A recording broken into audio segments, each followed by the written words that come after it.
Salut les sportifs, c'est Goulven Tristan, vainqueur à 4 reprises de la Coupe du Monde d'Ultra Triathlon 2016, 2022, 2023, 2024 et je te souhaite la bienvenue sur ma chaîne YouTube Monsieur Performance. Jingle.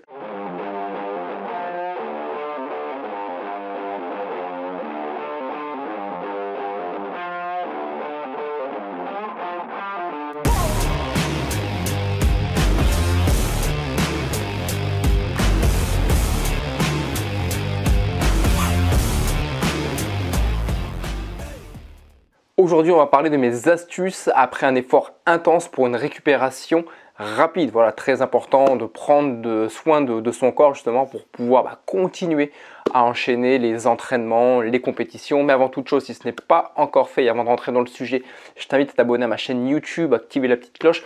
Commentez aussi cette vidéo, c'est moi personnellement qui viendrai répondre à toutes tes interrogations et aussi rejoindre la communauté de sportifs sur Instagram. Voilà, qui ne cesse de grandir. Ça te permettra de voir mes réels, de voir mes stories, de suivre mes prochains entraînements, tant sur la préparation physique que mentale, dans le but de ma prochaine Coupe du Monde d'Ultra Triathlon, voilà, qui va commencer courant mars-avril.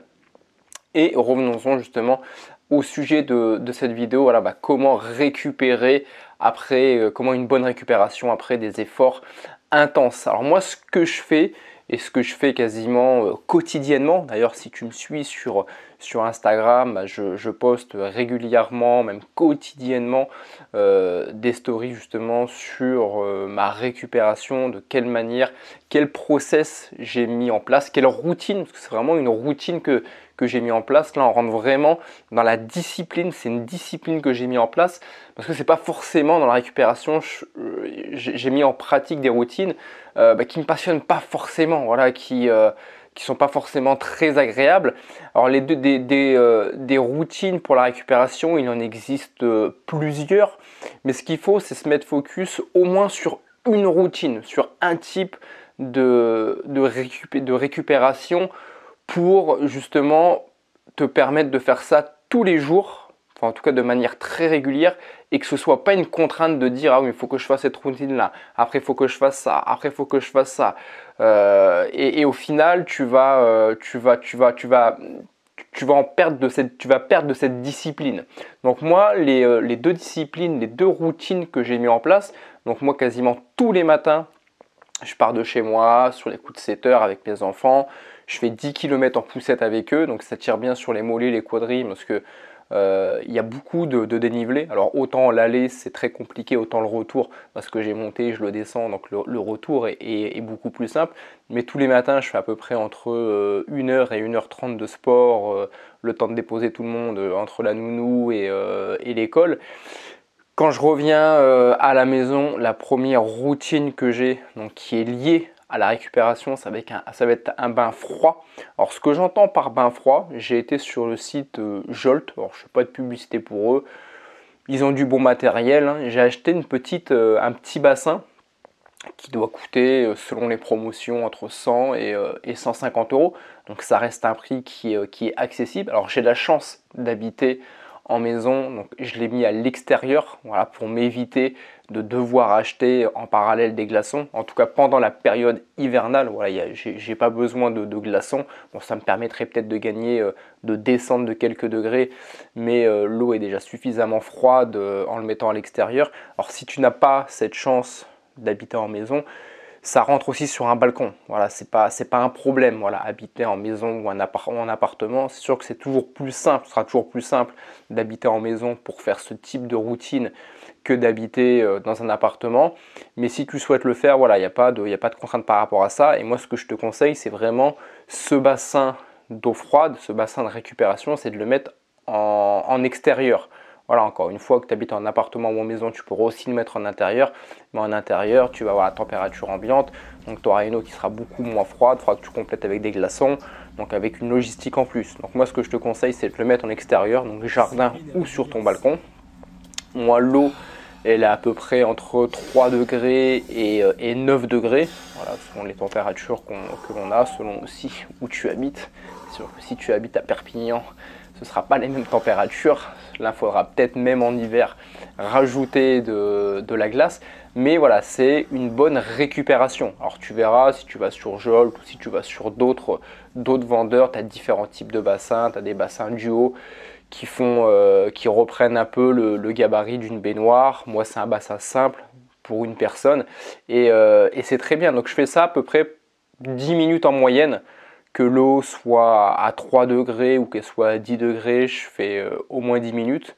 Pourquoi 10 minutes? Parce que déjà il m'en faut minimum 5-7 pour m'y mettre dedans, voilà, pour me mettre dedans. C'est un défi, c'est une discipline, c'est une routine plutôt que j'ai commencé à faire le 3 décembre 2024. Donc au moment où je tourne cette vidéo, ça fait plus d'un mois et j'ai pas arrêté. Alors je fais pas ça systématiquement tous les jours parce que ça me demande quand même à peu près une vingtaine de minutes le temps de mettre en pratique cette routine. Parfois je suis en déplacement, parfois j'ai pas le temps ou ceci cela, mais je fais en sorte de le faire au moins 3-4 fois par semaine. Enfin en tout cas c'est dès que je peux, voilà, dès que je peux je le fais. De préférence fais-le après un entraînement, ton corps il te remerciera même si c'est compliqué. Le plus dur c'est de rentrer dedans, mais une fois que tu es dedans, ça fait du bien, ça fait vraiment du bien. Et l'après-bain froid, ça te gomme énormément de courbatures, de jambes lourdes. Donc c'est très très bien. Si tu veux aussi, on me pose souvent la question, mais combien de minutes il faut rester dedans? Généralement, c'est 1 minute par degré. C'est-à-dire que si l'eau est à 3 degrés, on va te conseiller de rester 3 minutes. 10 degrés, 10 minutes, voilà, pour te donner un ordre d'idée. Après, encore une fois, si tu es à 5 degrés, que tu te sens super bien dedans, parce que tu crains moins le froid, ou parce que ça fait longtemps que tu pratiques cette routine, bah, pourquoi pas rester 15-20 minutes. Encore une fois, c'est à toi aussi d'être à l'écoute de ton corps. Donc voilà, ça c'est une routine que j'ai mise en place. C'est une routine qui est très compliquée parce qu'il faut savoir que je prends quasiment aucun plaisir à faire cette routine. En hiver, donc j'ai commencé en hiver, se mettre dehors, se mettre torse nu, enfin en maillot de bain à l'extérieur, parfois il fait -2, -3 ou 0 ou 5 degrés, il vente, il pleut, enfin, il n'y a aucun plaisir, hein. Il n'y a vraiment aucun plaisir. Mais encore une fois, c'est la discipline, la résilience et de se dire et d'avoir un pourquoi, un leitmotiv de faire cette routine. Voilà, moi la routine, c'est de me dire bah, ça fait du bien à mon corps, je prends soin de mon corps, j'ai envie de performer pendant de longues années encore dans ma discipline sportive, voilà, qui est l'ultra distance. Et c'est un besoin, voilà, ça devient un besoin, même si je ne prends pas de plaisir. Mais encore une fois, la résilience, c'est prendre du plaisir dans ce qu'on n'aime pas faire. Donc ça, c'est une routine que j'ai mise en place. Un petit conseil aussi, si tu souhaites appliquer ou mettre en place aussi cette routine, je te conseille vivement, même obligatoirement, même presque, c'est de mettre des chaussons aussi. Mettre des chaussons, parce que moi, la première fois que j'ai essayé cette routine, c'était dans ma baignoire. Donc juste de l'eau froide dans ma baignoire, dans ma salle de bain, et j'ai jamais réussi, enfin j'ai pas réussi à tenir plus de 10 secondes. Voilà, parce que ça m'a brûlé les pieds et j'y arrivais pas. Et chez moi j'avais des chaussons de plongée, marque Decathlon 3 mm. Je me suis dit je vais mettre ça et je vais voir si j'y arrive ensuite et c'est beaucoup plus simple. Donc je mets des gants pour rentrer, enfin pendant ma séance de cryo, je mets des chaussons et je mets aussi des gants. Voilà, et tu verras que c'est beaucoup plus simple. Donc ça c'est ma première routine. Ensuite, une fois que cette routine est finie, je fais une petite collation vite fait, je prends un petit café ou un petit chocolat ou un petit yaourt. Et j'utilise aussi des bottes de pressothérapie. Alors les bottes de pressothérapie, ça fait maintenant 1 an et demi que je les utilise et c'est génialissime. Ça fait un bien fou. On en parle de plus en plus. Il y a de plus en plus de sportifs maintenant qui se sont mis aux bottes de pressothérapie. Alors au début, j'étais un petit peu déçu. Voilà, parce que généralement, moi quand je m'entraîne, bon, c'est des sorties d'une heure 15, d'une heure 30 que je fais. Mais comme ça fait depuis plusieurs années que j'habitue mon corps à courir, je reviens pas forcément courbaturé ou avec des jambes lourdes ou très peu courbaturées. Et le fait de mettre ces jambes de pressothérapie, ça me faisait du bien. Ça me faisait pas de mal, ça m'a jamais fait de mal, mais je ressentais pas un effet de fou, quoi, un effet de fou. Et bon, je continuais de les utiliser parce qu'encore une fois, voilà, ça me faisait du bien, c'est agréable. Euh, je faisais des séances de 20 minutes, 30 minutes. Et là où j'ai vraiment vu la différence, bah, c'est cette année, je les ai prises avec moi en compétition pour la première fois en Italie, lorsque j'ai fait un x30 Ironman, le x30 Ironman que j'ai gagné en Italie. Donc là, c'était 114 km de nage. Alors chez Jolt, ils ont la pressothérapie aussi pour le haut du corps, voilà, pour les bras, les épaules. J'ai pas eu encore l'occasion de tester ça. Ça fera partie de mes objectifs pour 2025. Ensuite, j'ai fait 5400 km de vélo et 30 marathons d'affilée. Et là, sur la partie vélo et course à pied, j'ai tellement enchaîné, je faisais à peu près 350 à 400 km de vélo par jour. Quand je suis passé sur la partie vélo, course à pied, je courais entre 70 et 90 km tous les jours, donc jusqu'à atteindre 1266 km et jusqu'à atteindre 5400 km pour la partie vélo. Et là, j'ai réellement vu la différence avec les bottes de pressothérapie. Là, c'était devenu presque vital. C'était vraiment un besoin. Le corps demandait ces bottes de pressothérapie. Et je faisais 2 à 3 séances par jour de 20 minutes. Donc, je les utilisais, voilà, 40 à 1 heure par jour. Et quand je repartais après une séance de 20 minutes, alors non pas, je repartais pas comme à la fin de 6 semaines, mais je repartais bien. Voilà, ça, je sentais vraiment la différence avant et après. Ça me faisait vraiment un bien fou. Je mettais ça soit pendant ma sieste, soit le soir aussi, une fois que je décidais d'aller me coucher. Les 20 premières minutes, je mettais mes bottes de pressothérapie. Voilà, ça me relaxait, ça me permettait de m'endormir. Donc ça, voilà, c'est vraiment quelque chose que je te conseille vivement. Moi, c'est vraiment les deux outils, les deux routines que j'utilise, c'est les bains froids et les bottes de pressothérapie. On me demande souvent si je fais des étirements. Alors je ne fais pas du tout d'étirements ou alors vraiment très très peu. Voilà, non pas que je ne suis pas un adepte des étirements, enfin non pas que je suis contre ou ceci, cela par rapport aux étirements, mais ça m'ennuie en fait. Voilà, les étirements, ça m'ennuie. Je me blesse pas pour autant. Alors ça m'arrive de m'étirer de temps en temps, mais vraiment de temps en temps, et je fonctionne vraiment à la demande du corps. C'est-à-dire que je ne vais pas me programmer une séance d'étirement. Je ne vais pas me dire, tiens là j'ai fait une sortie d'une heure ou d'une heure 30, allez maintenant on fait 10 minutes, 15 minutes d'étirement. Non, moi, quand je m'étire, c'est vraiment, je reçois des signaux du corps. Voilà, c'est le corps qui me dit, ça me ferait du bien, voilà, là, si tu m'étires, si tu étires telle ou telle partie du corps, ça me soulagerait un petit peu. Et là, je le fais, voilà, mais je programme jamais d'étirement parce que ça me fait chier, voilà, ça me fait chier, ça m'ennuie, j'ai pas la patience de rester statique à m'étirer. Voilà. Après, il y a des pros étirements, il y en a d'autres comme moi qui ne s'étirent jamais.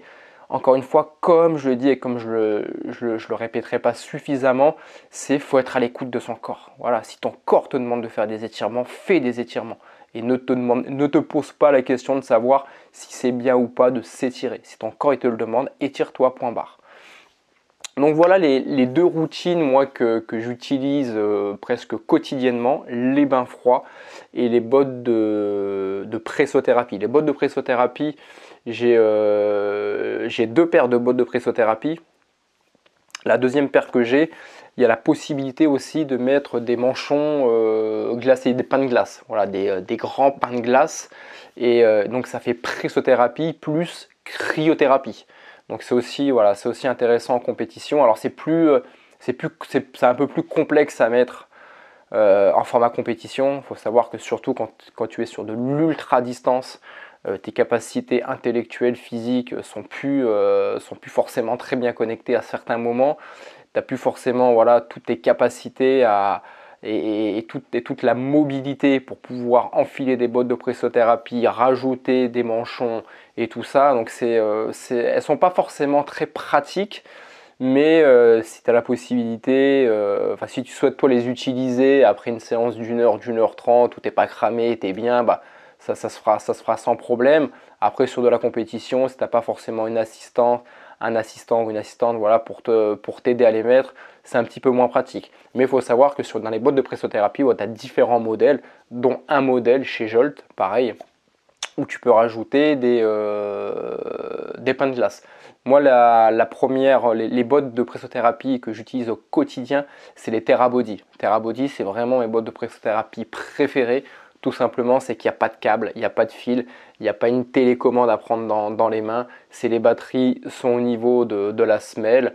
Il y a un petit écran digital sur les deux bottes pour régler la durée, la puissance, marche, arrêt, pause. Et c'est super pratique.